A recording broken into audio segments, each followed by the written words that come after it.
Hi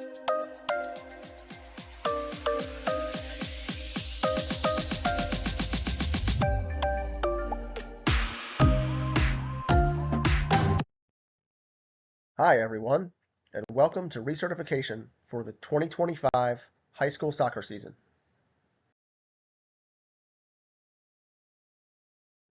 What we're going to look at in this module are the main differences between high school rules and federation laws of the game. Most of us referees are familiar with federation laws from our experience with youth and adult games.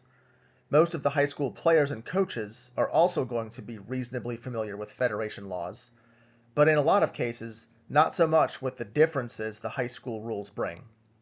Since it's our job to know all this, and to get it right on game day, that's why we're here. The upcoming slides are not going to cover all of the differences between high school and federation, but rather just the areas with the biggest differences, the most common things we're likely to see in our games, and also the things that we tend to make mistakes on. The link shown here on this slide will take you to a document that covers in detail all of the differences between high school, college, and federation, if that's something that you're interested in. Before we start looking at actual rules, just a quick note about terminology. You'll see that some of the same concepts are called different things on the high school side versus the federation side. And while that's not necessarily going to be super important on the field during games, it will be important if or when you have to submit a report. Thankfully, we have some really good templates on the GSOA website for reporting that make it very easy for us not to have to worry too much about using the right words.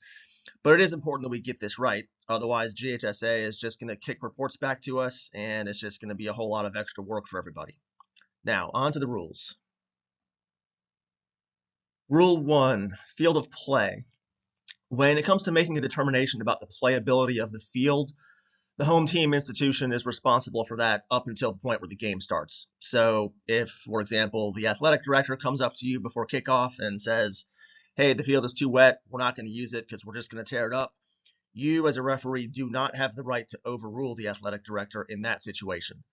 Once the game starts, then it's up to the referee to determine whether or not safety is an issue and whether play should continue or be suspended. Under Rule 2, we see that the home team is supposed to provide at least 3 game balls. Even more is better, but 3 is what the requirement is. Rule 3, players and substitutes. This is where we have some of our most significant differences between high school and federation. The first item here is regarding the team roster. Before the game starts, each team is required to provide you with a roster. On that roster, of course, we have to have all the players' names and numbers, but also anybody else who's going to be in the team area must be listed on the roster. So this is going to include coaches, assistant coaches, trainers, managers. Anybody who's going to be in the bench area has to be listed on the roster. Also note that high school does permit names to be added to the roster after the game starts, just in case anybody accidentally got left off.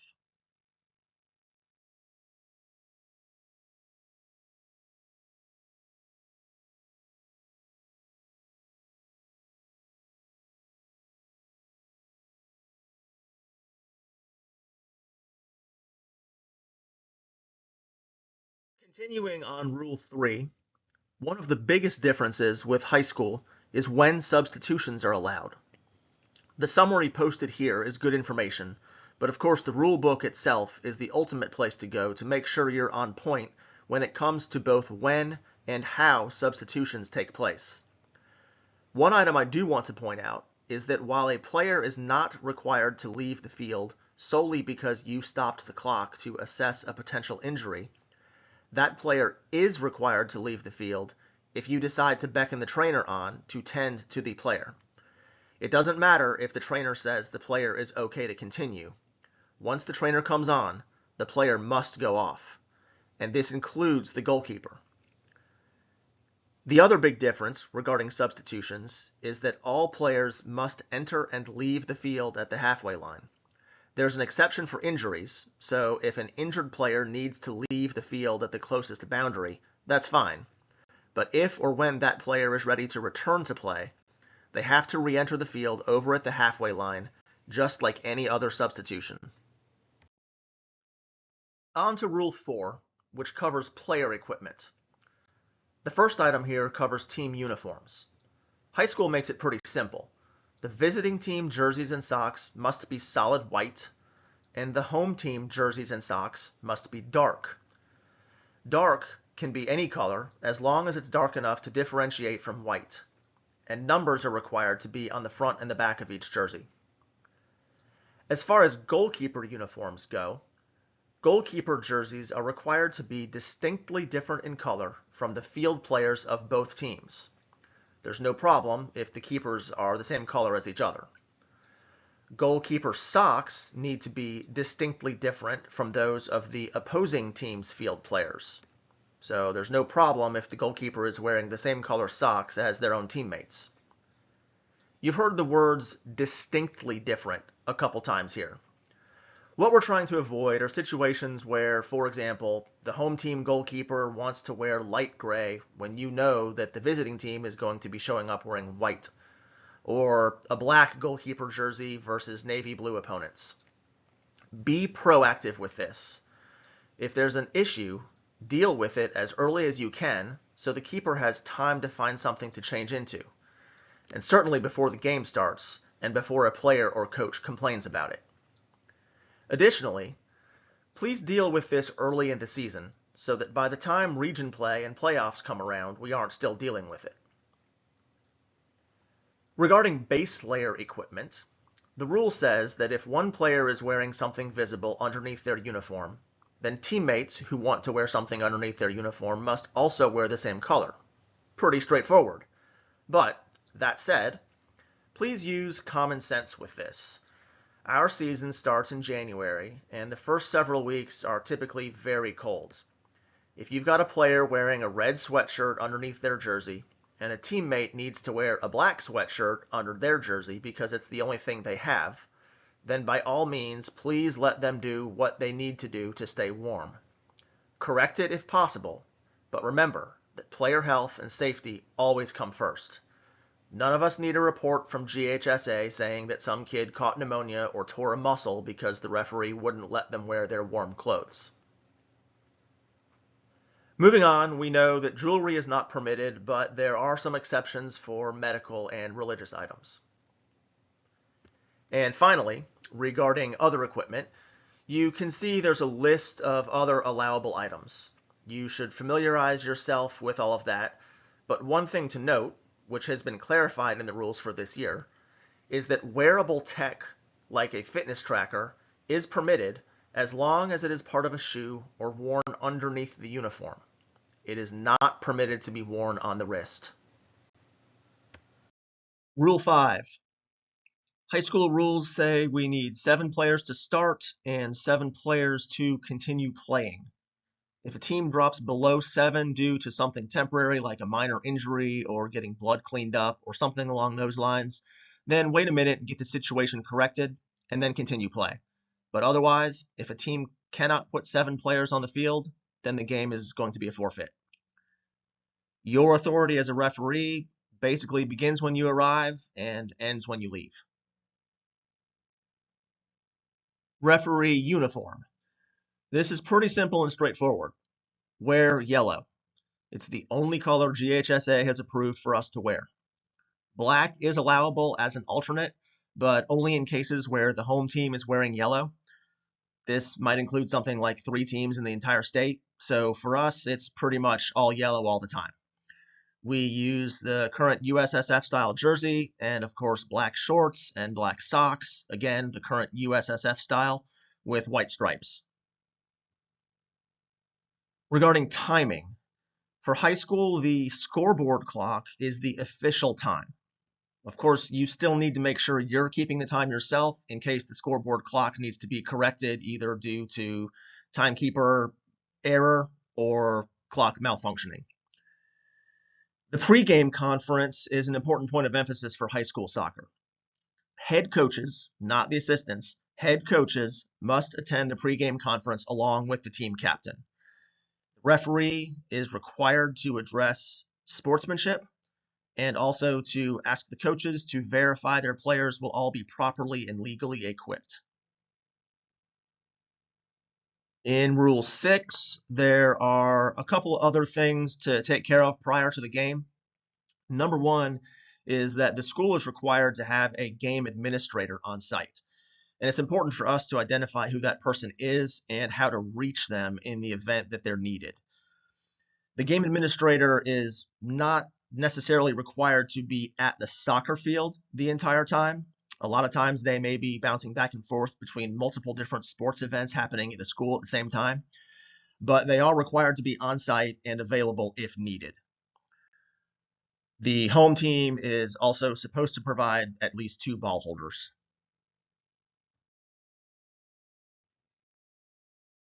Rule 7. For varsity games, we play 40-minute halves.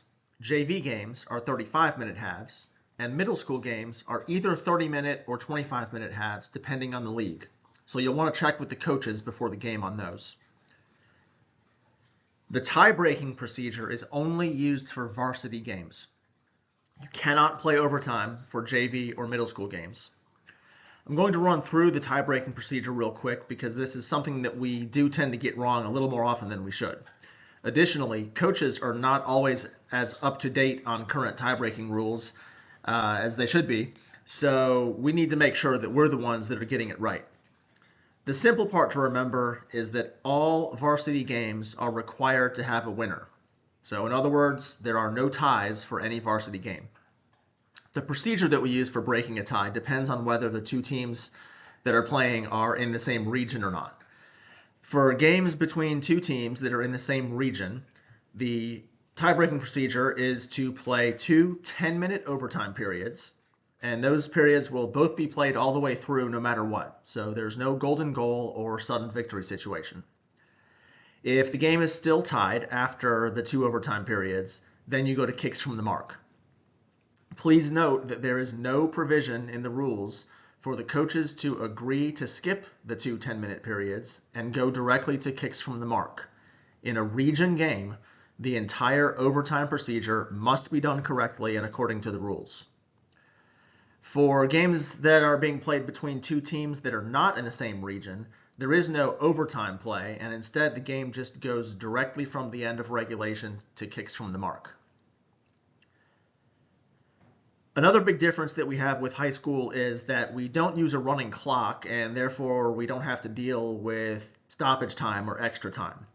Conversely, that means that the clock needs to be stopped at various points, and those are anytime a goal is scored, anytime there's a yellow or a red card. The clock is stopped for penalty kicks, and it is stopped for substitutions by the leading team in the last 5 minutes of active play. And of course, we as referees also have the discretion to stop the clock pretty much whenever else we feel like we need to. Usually that's going to be for something like checking out an injured player, if there's time wasting, if you need to go talk to a coach, or something along those lines. Moving on to Rule 9, this will happen a lot in high school games.